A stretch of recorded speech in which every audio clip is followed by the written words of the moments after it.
Hi all, it's Denise and I'm in my studio late Sunday afternoon, early evening with the time change. And I'm working on a piece for my mixed media class tomorrow. I started out here with a canvas covered in cool colors, just smushed paint around.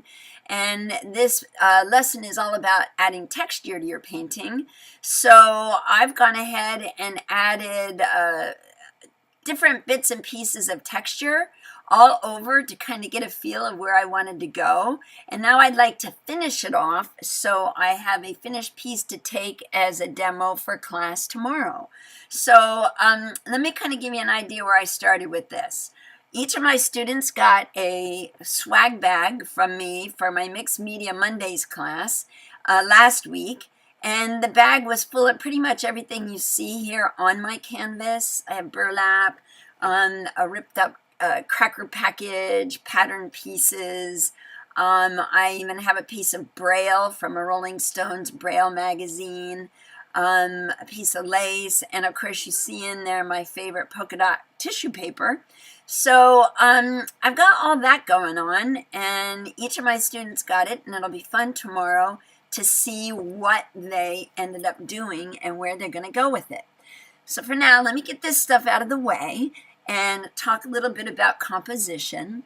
The composition that I tend to go with, and I did for this piece, was the rule of thirds, where I break up my canvas in thirds going across and thirds going up and down, just to help find my sweet spot and keep my subject or my center right out of the middle. So I also make a point of running my patterns up off the top and off the bottom and across the sides to open up the painting, open up the canvas so you're not all crowded into one spot. So this is kind of where I'm at. And this is going to be my starting point. I'm going to paint over this. I kind of have a bit of a story in mind, but I'm going to speed it up so you don't have to get bogged down with the details, and I'll pop in every once in a while and let you know what's on my mind or what the heck I'm thinking, because I think you'll be surprised where this piece ends up going. So stay tuned and keep watching, and you may be surprised, hopefully happily.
Okay, as you can see, this is where I'm adding in lots of detail.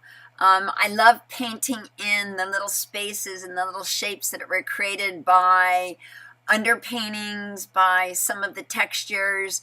I'm adding in detail of this dress, and I keep adding and adding and adding because, to be honest with you, I'm not happy where this is going. It doesn't feel right to me. It feels a little contrived. And I've learned that when you're not happy with something, stand back and take a look at it and decide what is it you really like. I love the shapes. I love filling in the shapes. I love those black polka dots. I wasn't really wild about it turning into a real scene, a little landscape.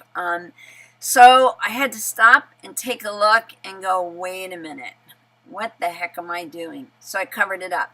Here's the surprise. I covered it up. I covered the whole thing, almost everything up, except for the parts that I liked. And the parts that were speaking to me, I kept those, and I made everything else quiet. It doesn't really go away. It's still there. It's underneath. It's part of the history of the piece. And I kind of like that about abstract and mixed media artwork, is there's a lot going on underneath that you may not even know about. You may not even, it's not visible to the eye, but the artist knows about it. And it's there. It's part of the history. So what I decided to do was to go over the whole thing, as you can see, with my cream color. Once I let that dry, I mixed some burnt sienna, a little bit of a terracotta, and my glazing liquid, and I wanted to make some glazes. I use my favorite throwaway brushes that I never throw away, that I get at Home Depot, and I just want to add a glaze on and create a little bit of texture, let some of the quiet color stay, but bring the texture out with it. So I'm going over the piece and I'm adding just a nice glaze to bring up some of the texture and add a little bit more color. So keep your eye on this and let's see where this goes.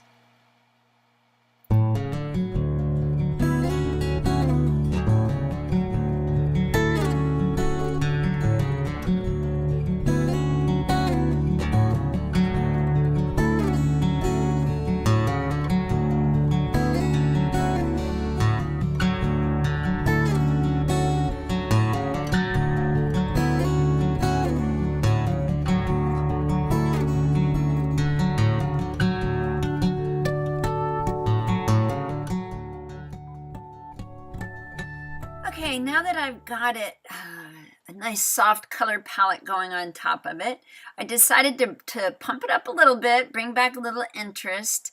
I love the light ultramarine blue, and I thought a little checkerboard pattern would kind of add a little bit of, bring the design back together and just make it a little bit more interesting to play with. I didn't want to, although I could have left it completely cream and just added maybe some writing in, some script, it would have been really pretty.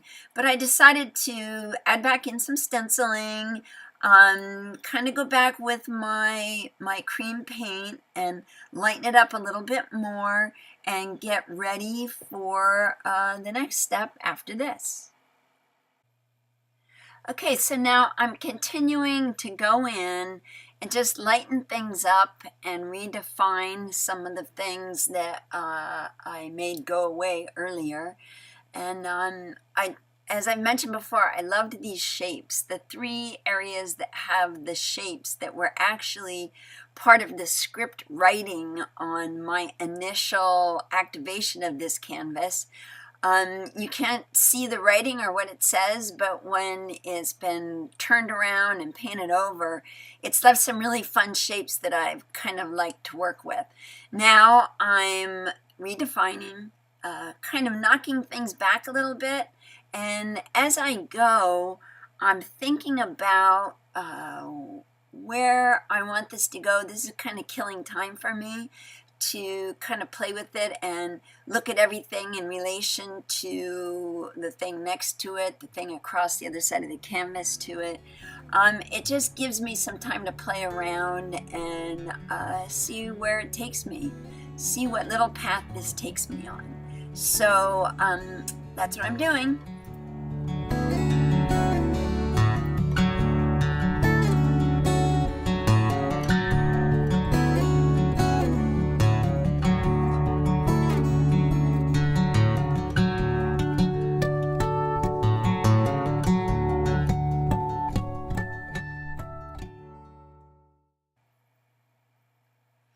Okay, now we're in the final stretch here. I've pulled my little throwaway brush out and just mixed some soft glazes to knock back some of the details, some of the design. And it's all about pushing things back and bringing them forward and making them appear and disappear and moving things kind of intuitively as I work along. Some things are not as important, and the things that are important, I really want those to stand out more. The shapes up in the top right-hand corner, the little house that's right up at the top near the polka dots, which when you see the final, you'll see that I even whitened that up. I'm pretty happy with where this is going and where it is. It's much softer than the original piece that I was working on. So now I'm just down to my details.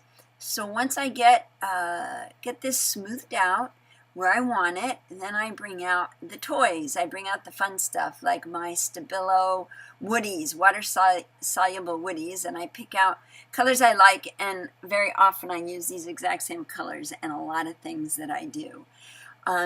So I'll go through and I'll then again, now that I've knocked things back, I bring them out again with some detail with pencils. And I don't really have a plan. I just kind of move around the canvas, and wherever it strikes me, that's where I add in some lining. So I start with my colors, and as I said, these are water soluble. So once I get them in, I'll be able to go in with a brush and soften those up. And you'll see that I'm also going to go in with a black Stabilo pencil. I always like to finish things with a little black detail. So that's about to come up too. Okay, now I'm going in with my black Stabilo pencil. And if you have used the Stabilo pencils before, you know what I'm talking about. They just add that touch of detail to finish off your piece of artwork or your journal page or whatever the project is you're working on. I felt like I needed the black because the house down on the right-hand side had some dark areas to it, along with the black polka dots up on the very top above the other little house. So I want to go and balance that black out and call out some of the patterns that I have going on this piece. And if you notice, for instance, with the little checks, I didn't outline every single check, and I didn't outline all four corners of the checks that I did outline. I just kind of randomly did that to create an interesting pattern and left some of them completely alone. Then when all of the marks are down, I take a damp paintbrush and go through and just hit them with a little bit of water, and it darkens that Stabilo up and makes it more watercolory and more runny. And then I'll go back and forth with the paper towel and blot some of it off to kind of push it back. But I really enjoy working with the pencils because I feel like maybe it gives me a little bit more control at the very end, and I'm able to let a little bit more detail show through. But I'm pretty happy with how this piece is turning out. I'm not sure, I won't go back and add something else to it. As I've already said, the little house that's up at the top, I will go back before I'm done posting this and add a little white to brighten that house up and to balance it out with the circle shapes that are over to the right. But I like this much better than I did the first go round. So don't be afraid to cover things up. Sometimes it makes for a stronger painting, a more intriguing painting. Just don't be afraid. And it's a great lesson in letting go. It just feels good when you can let go and come back and find a different design, find a different painting, and be happy with it. So this piece is signed, and I'm done. And I hope you enjoyed it. I hope you learned something from it. And I hope now, maybe if you are afraid of covering things up, you're not afraid of doing it now. Thanks for watching. Bye.